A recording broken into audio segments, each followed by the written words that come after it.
(14:22) en el Estado de Israel. Ayer la teníamos haciendo una semblanza de una historia única y tan dura, donde ella como persona, como familia, como periodista, como madre, como mujer, perdió a dos tíos, una tía en el atentado a la Embajada de Israel aquí en la República Argentina y luego un tío en el atentado a la AMIA. Una historia dolorosa si las hay.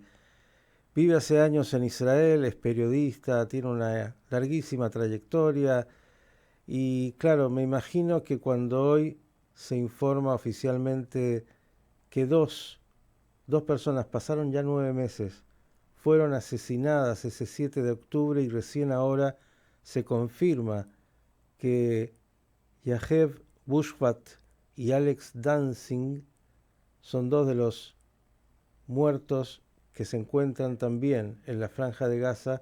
Eso hace que se estremezca el alma. Roxana Levinson, te saludamos aquí desde Buenos Aires. ¿Cómo estás? Muy buenos días para ustedes. Bien, ¿cómo se puede estar en un día como hoy con tanta cantidad de información y tan, no sé si pocas o nulas, buenas noticias? Es muy difícil, cada día se hace muy duro, uno busca a qué agarrarse, a qué aferrarse y se hace difícil. Bien decías esta noticia que en realidad tampoco termina de confirmar. En base a información de inteligencia, la comisión especial del rabino principal de Israel establece que Alex Danzig y Agev Buchtab están muertos y que murieron en el contexto de un operativo del ejército de Israel en Han Yunes, ¿sí? En la misma época en la que otros 4 rehenes israelíes murieron. Hablamos de Haim Peri, Yoram Metzger, Amiram Cooper y Nadav Popeblel. Ahora, esto tampoco le permite a las familias, por supuesto, el hecho de que los cuerpos sigan retenidos por Hamás y no puedan ser sepultados como corresponde, pero además este tipo de información tampoco le permite a las familias cerrar el círculo y siempre queda, y esto lo escuché de familias que están en la misma situación, siempre queda esa mínima esperanza, quizás hay un error. Así que es tremendo por donde se lo mire. Para aquellos, Roxana, que vivieron la página terrible, sobre todo los desaparecidos aquí en estas regiones del mundo, tiene algo de eso, ¿no? Porque, bueno, todos presumían que no estaban, pero mientras no hay un cuerpo, no hay un entierro, es muy difícil hacer ese duelo. El jueves pasado, el 18 de julio, en el acto que se hizo en Kfar Saba por el aniversario del atentado a la AMIA, en el que yo hablé como familiar de víctimas, dije esto un poco que estás diciendo ahora, que a veces me pregunto si de alguna manera siniestra los argentinos no estábamos un poco más preparados para esto que nos pasó, y cuando escuchás hablar a los familiares que son entrevistados en los actos, tenemos práctica y es tan triste decirlo, tan triste sentirlo. Vamos a esa realidad tan cruda, más allá de esta información que has dicho, ha aparecido también hoy.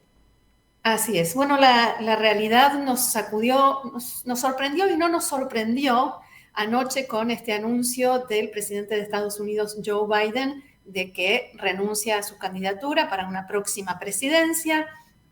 En medio de ese terremoto, tormenta política, he visto hoy en los diarios todo tipo de eufemismos aquí y en otros lugares del mundo. Llega a Estados Unidos el primer ministro Benjamin Netanyahu, que partió esta mañana hacia Washington. Primera imagen que se publicó fue del primer ministro dentro del avión Kanaf Zion, el Air Force One israelí, en la sala de reuniones, revisando unos papeles pixelados porque no se ve el contenido, junto a su esposa, y sobre la mesa una gorra donde se puede leer Total Victory, a Nitzahon Amutzlach, o la victoria total, este latiguillo que el primer ministro viene repitiendo desde hace 290 días. Habló de cuál va a ser su agenda. La agenda en principio incluye una reunión con el presidente Biden. Netanyahu dijo, Ani amur leipagesh, o sea, no dijo, me voy a reunir. Supuestamente está previsto que me voy a reunir, y esto solamente porque, como sabemos, el presidente Biden fue diagnosticado con coronavirus, está en aislamiento y no es un 100% la confirmación, no está confirmado un 100% el hecho de que sí se van a poder reunir, o en todo caso, ¿cuándo? También se está trabajando en la posibilidad de que Netanyahu se reúna con el otro candidato, Donald Trump, el candidato republicano. Esto se ve bastante difícil por el momento, por una cuestión de agenda, pero también del lugar, porque Netanyahu tiene previsto estar toda la semana en Washington.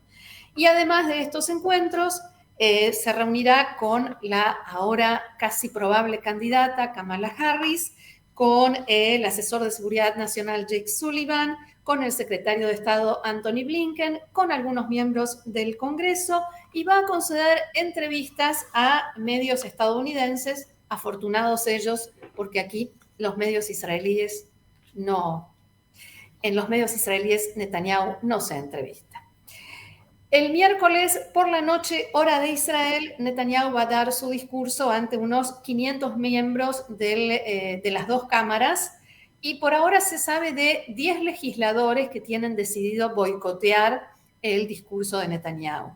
Fuera del Congreso se esperan manifestaciones, tanto de familiares de rehenes israelíes y de activistas israelíes por elecciones, como por supuesto manifestaciones pro-palestinas que la policía de Washington calcula que van a ser multitudinarias. Ya se está hablando de refuerzos, de grandes preparativos, aunque sí destacan que no hay alertas o amenazas concretas.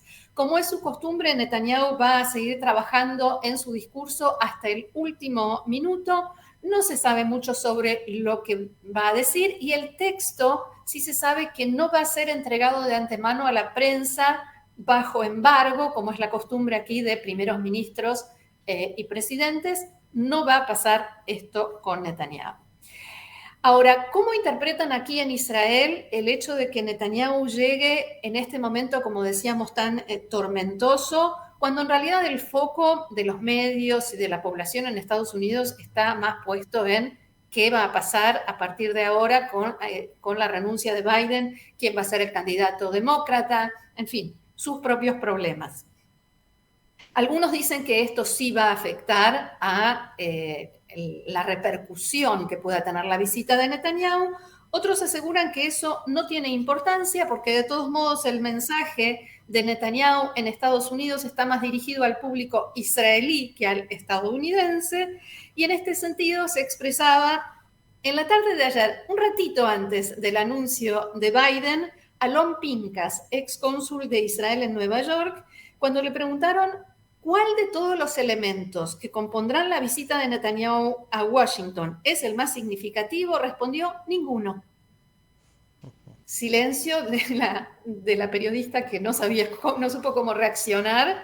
Y después Alon Pinkas dijo: un primer ministro que está en medio de una guerra en 3 frentes, con 120 rehenes todavía en la franja de Gaza y con posibilidades de una escalada, no hace un viaje por la galería, o sea, para ser visto, de 5 días, para hablar ante un Congreso que ya le aprobó ayudas por decenas de billones de dólares, que cuando el Departamento de Estado transfirió 680 millones de dólares eludiendo al Congreso, no dijo nada. Y todo ese agradecimiento que él dice que quiere expresar al Congreso, al gobierno, pudo haberlo hecho en una conversación vía Zoom. Con respecto a Kamala Harris, que toda la gente trata ahora de descifrarla, cada uno desde su perspectiva, nosotros aquí desde Israel, cómo va a ser respecto de Israel y de Israel en estas circunstancias. También decía Alon Pinkas que es la mayor opositora a Netanyahu en el círculo más cercano a Biden. y que es alguien de quien se puede esperar que abiertamente haga críticas a Netanyahu y no sea políticamente correcta como lo fue durante todo este tiempo el gobierno de Biden. Y este último año fue la que más hizo la separación entre el pueblo de Israel y el gobierno de Israel. Y lo dejó muy claro. Sí está a favor de Israel, pero no es algo que tiene incorporado en sus valores, en su educación, en su ADN, si se quiere, como sí el presidente Joe Biden. Volviendo a Alon Pincas, esta mañana escribe en el diario Haaretz una columna que dice: Israel deberá despedirse del último de los presidentes sionistas y en gran medida el más pro-israelí.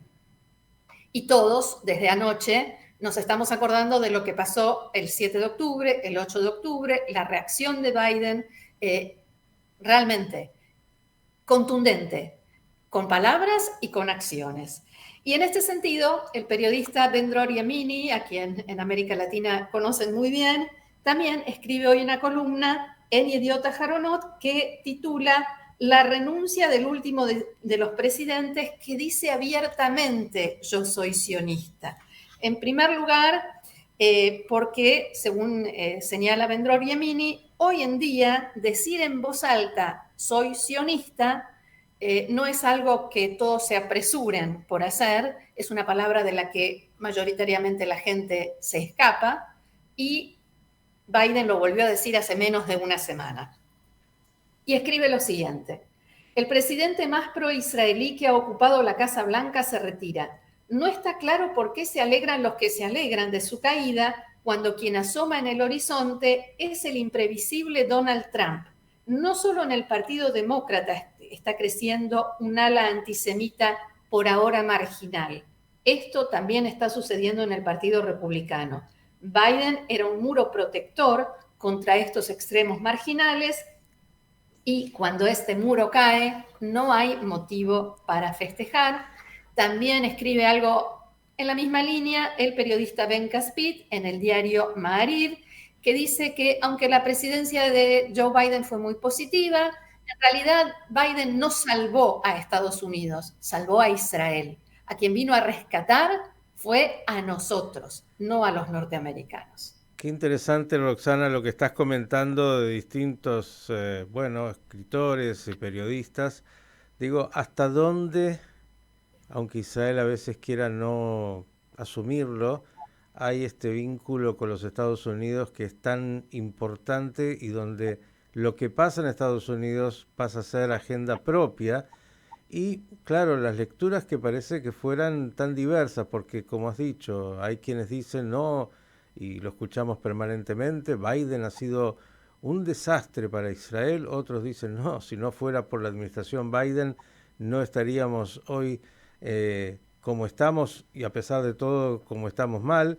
Otros que dicen, pero Donald Trump fue el presidente más pro-israelí de la historia, y algunos otros ahí están diciendo, bueno, habrá que ver, es impredecible lo que va a ser. Digo, ¿hasta dónde la política interna israelí depende, sin ser colonia y sin ser una estrellita de la bandera norteamericana, aunque algunos quieran decir que no, de lo que pasa en Estados Unidos? Es más, te voy a compartir una intimidad. Ayer, hablando con el ministro Chikli, ministro de la Diáspora y Combate con el Antisemitismo, toda la apuesta del gobierno de Netanyahu está puesta en noviembre, en la elección de Donald Trump. Y interesantemente, y hay que decir que Netanyahu en esto es un maestro de la sobrevivencia política, nadie puede desconocer que es un verdadero animal político. Bueno, ya logró sin duda que llegue el receso de la Knesset, estos 3 meses, que es justo el tiempo que tiene para las elecciones en Estados Unidos, y que le podrían dar ese aire que necesita para poder seguir adelante con su gobierno. Es incluso una estrategia política que uno la puede leer de manera muy simple cuando toda la apuesta está ahí, ¿no? No solo eso, hablábamos al principio de las ganas de encontrar alguna buena noticia. Buena noticia no tengo, te la debo, pero sí una pequeña esperanza por el hecho de que Netanyahu pueda sentir, llegado este momento, después del viaje, volviendo con un apoyo estadounidense explícito y en el receso de la Knesset, que sí es momento de cerrar un acuerdo para la liberación de los rehenes. Y de esto también se está hablando hoy. A pesar de que es indignante que haya pasado todo este tiempo y hayamos estado en medio de estas maniobras para ajustar el calendario, una vez más, porque ya estuvimos en esta situación cuando estábamos sin presupuesto nacional, porque había que maniobrar cuándo iban a ser las elecciones, pero ahora estamos hablando de 120 vidas de personas que fueron secuestradas de dentro de Israel, de sus camas, de sus casas, de su servicio en el ejército de Israel. Entonces, el costo es demasiado alto. Pero así todo, hay quienes dicen que esto da una pequeña esperanza. Ayer el primer ministro Netanyahu sí hizo una reunión con la delegación negociadora en este acuerdo, con los altos mandos de defensa y de seguridad, y les dio luz verde para que vuelvan a salir, que la delegación vuelva a salir para seguir las conversaciones este jueves en Doha. Él todavía va a estar en Estados Unidos, la delegación sigue las conversaciones y otra vez se empieza a hablar de que hay altas probabilidades, incluso muchos medios citaron hoy a un funcionario diciendo que estamos más cerca que nunca de que se pueda llegar a un acuerdo. Y al respecto, David Meidán, que fue coordinador en las negociaciones en el acuerdo de intercambio por el soldado israelí Gilad Shalit, decía hoy en una entrevista: en definitiva, es una cuestión política, no moral ni ética. Y si al primer ministro le conviene desde el punto de vista político, aceptará el acuerdo, de lo contrario, no lo aceptará. Le recuerdo a la audiencia que estamos con Roxana Levinson, periodista desde Israel, analizando el panorama israelí, un ajedrez muy complejo, claro, la ansiedad de los familiares y de toda la sociedad israelí queriendo que los secuestrados regresen, pero hay muchas otras ecuaciones en el camino. Es muy complejo el panorama cuando además el huevo de la serpiente es Irán. La realidad es que la respuesta israelí del sábado en Yemen fue un mensaje claro a Irán.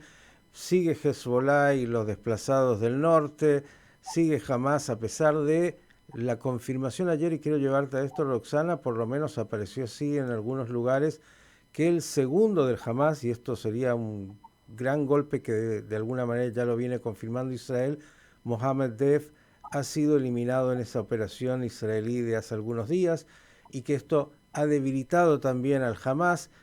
Todo esto en un panorama, como has dicho, donde es muy difícil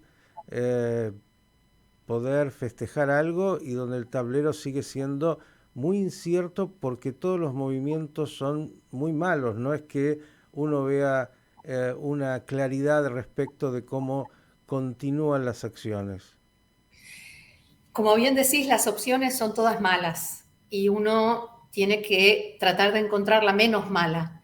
Y es cierto, es obvio que Hamas está en una situación muy debilitada, mucho peor que cuando todo esto empezó el 7 de octubre.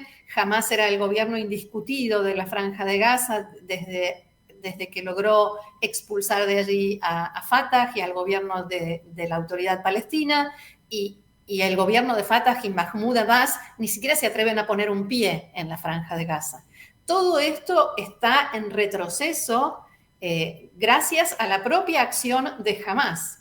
Eso es indiscutible, pero al mismo tiempo está en la balanza cuál es el precio, cuál es el costo de todo esto, cuál es el costo en vidas de soldados, cuál es el costo en, por supuesto, vidas de rehenes y en las posibilidades de que los rehenes sí vuelvan a Israel, cuál es el costo en vidas de quienes están desplazados del norte, desplazados del sur, los no desplazados. Hace un ratito nada más sonaron las sirenas en el sur, en la zona aledaña a la Franja de Gaza. No es que podemos decir qué cambió, mucho cambió, pero ¿cuál fue el costo? ¿Cuál es el costo? La pregunta del millón es si hay mejores opciones, y parecería que no son fáciles de encontrar desde ya.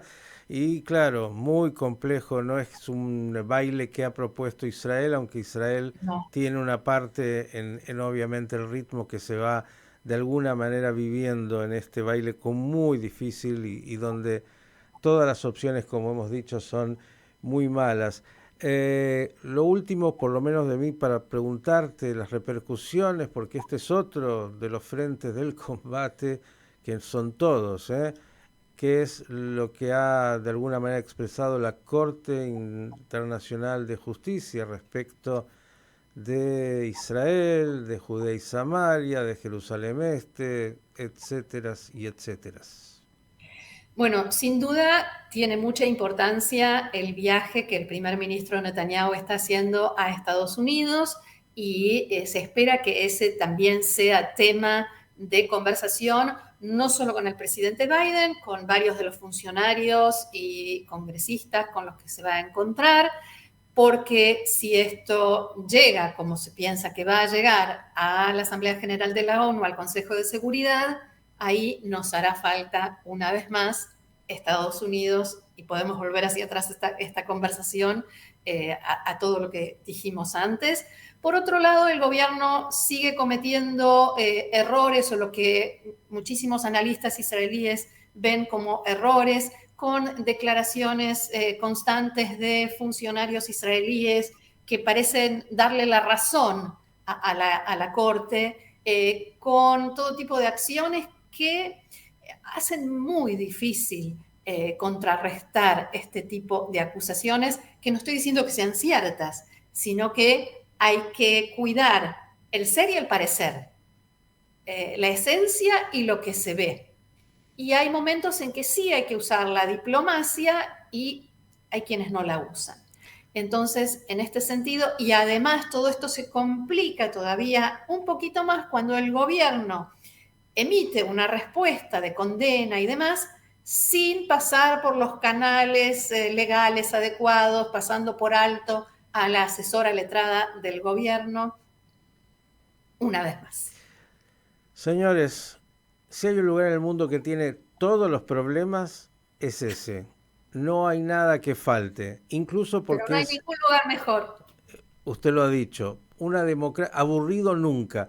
En esa democracia se da todo y ahí justamente, claro, no falta ningún elemento como para que un periodista, bueno, se pueda aburrir. Roxana, esperemos que el verano que están viviendo en algún momento traiga aire fresco y que cambie un poco esa realidad tan difícil. Gracias como siempre por la crónica. Seguimos siempre en línea abierta y buscala que siempre hay alguna buena noticia, sobre todo que estamos y que estamos vivos y que la vida continúa incluso a pesar de lo que nos quieran imponer. Un abrazo grande. Un abrazo, gracias y que tengamos buenas noticias. Shalom. La periodista Roxana Levinson, con el panorama amplio, ve, el mapa tiene muchos frentes y eso que seguro no los abordamos todos.